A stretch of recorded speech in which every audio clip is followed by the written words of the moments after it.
Hello friends, welcome to channel Thinkpedia.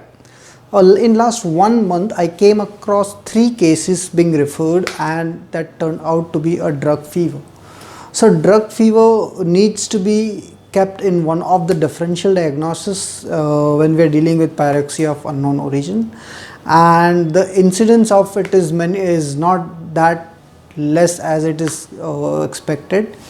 So I'll just briefly give you case 1. An 8-year-old boy who's diagnosed to have enteric fever based on the culture report, and started with ceftriaxone. Day 4 child becomes afebrile and the IV antibiotics were continued, and on day 8 fever reappeared.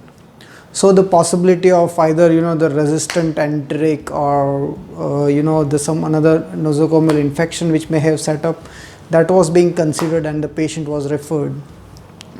So if we keep in mind certain clinical clues and when to expect, because drug fever is the diagnosis of exclusion, so then what are the clinical parameters or the laboratory parameters we should keep in our mind when keeping this as a differential? Do have a look in this video.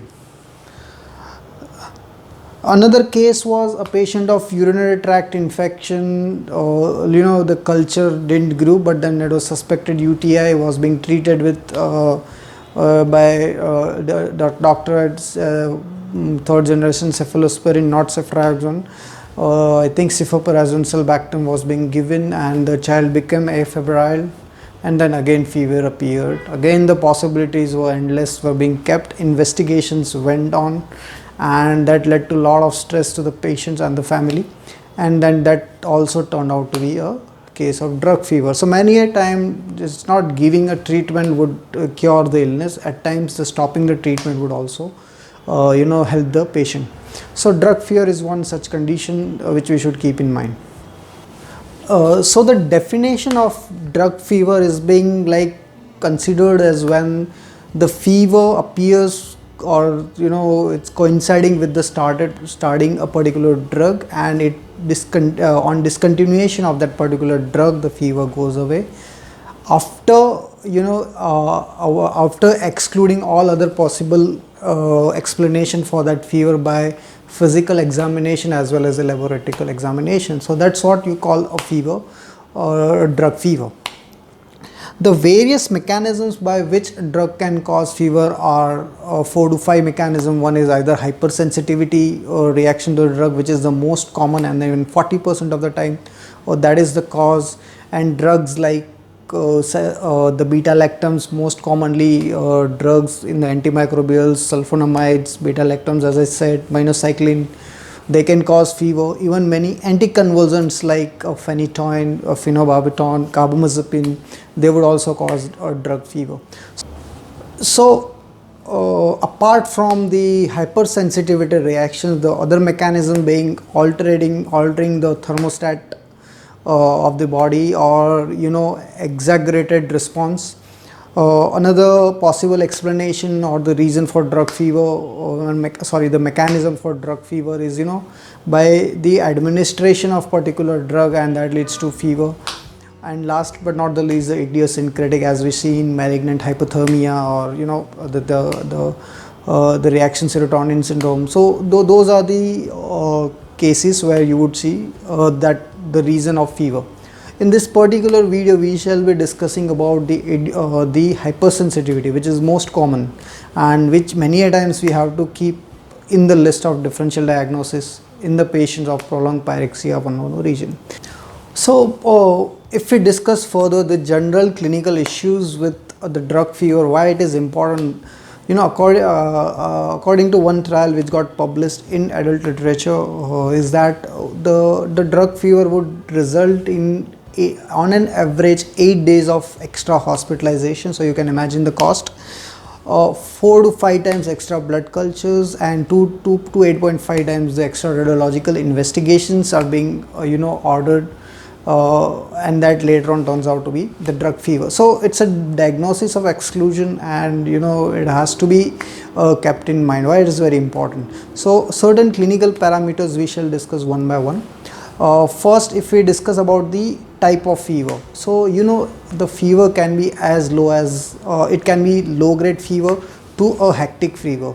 According to one study, even 40% of patients would have hectic type of fever, and even they may be many kids would appear very sick and many would appear well. So there is no particular way you can say that child is very sick, so it can't be a drug fever. They anytime looks like septic or very sick.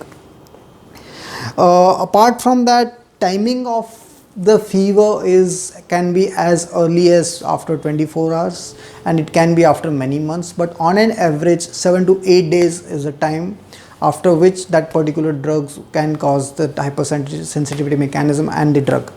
Also, many drugs, if given simultaneously, predisposes to the patient at of risk of having drug fever. So this was about the timing and the pattern of fever. Another feature which was noticed that the drug fever patient had relative bradycardia, but this is not a consistent or specific feature for drug fever, and only 10 to 15% of the cases had the relative bradycardia in the case of drug fever.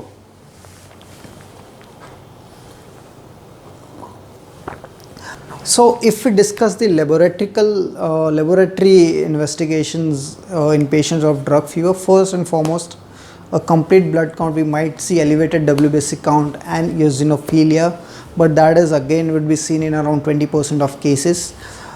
Inflammatory markers like C-reactive protein or ESR might be mildly elevated, but again they are not specific for the drug fever, as we know. And in urine we might see eosinophilia if there is interstitial nephritis because of beta lactams or stuff like that. Even a radiological test, none of the tests would help any to get the diagnosis of drug fever, but it might help clinch another diagnosis. For example, if there is a pneumonia and if that is the cause of fever in that particular patient. So this was about the investigation. Then how to treat, or retrospectively to diagnose the stopping of that offending agent, the drug which most likely is responsible for drug. Within 72 to 96 it is expected that the fever disappears. Again, the going of like the difference may be as early within 48 hours, but 72 to 96 hours is what expected. So the retrospectively we can diagnose by stopping the offending agent, and the most likely offending agent we have to stop, and within 70 to 96 hours fever should disappear. That would retrospectively will prove your diagnosis of drug fever. Apart from that, if there are multiple agents, then stopping all at once might put a child or the patient at risk of the disease might, if it is an infective etiology, then we might see the worsening of the condition. So that has to be kept in mind while dealing it should be done in the hospitalized situation. Re-challenging is also being done to confirm the diagnosis, where we re-challenge, stop the drug, then the fever goes away, that proves you get a clue that it's drug fever, then you again re-challenge with the same drug, and then again fever might appear. So that would stamp the diagnosis of drug fever.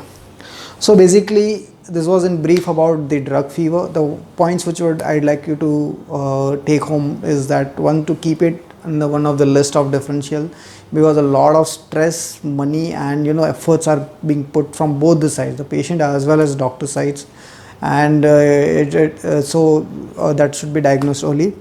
Number two, the clinical features, when to suspect, and the fever pattern can be anything, child can be sick to well, you might get some elevated WBC count, CRP, ESR. The timing of getting fever is again on an average is 8 days. Also, when the patient is on multiple agents which can cause drug fever, we have to keep that in mind. Thank you very much. Thank you for watching this video on Thinkpedia.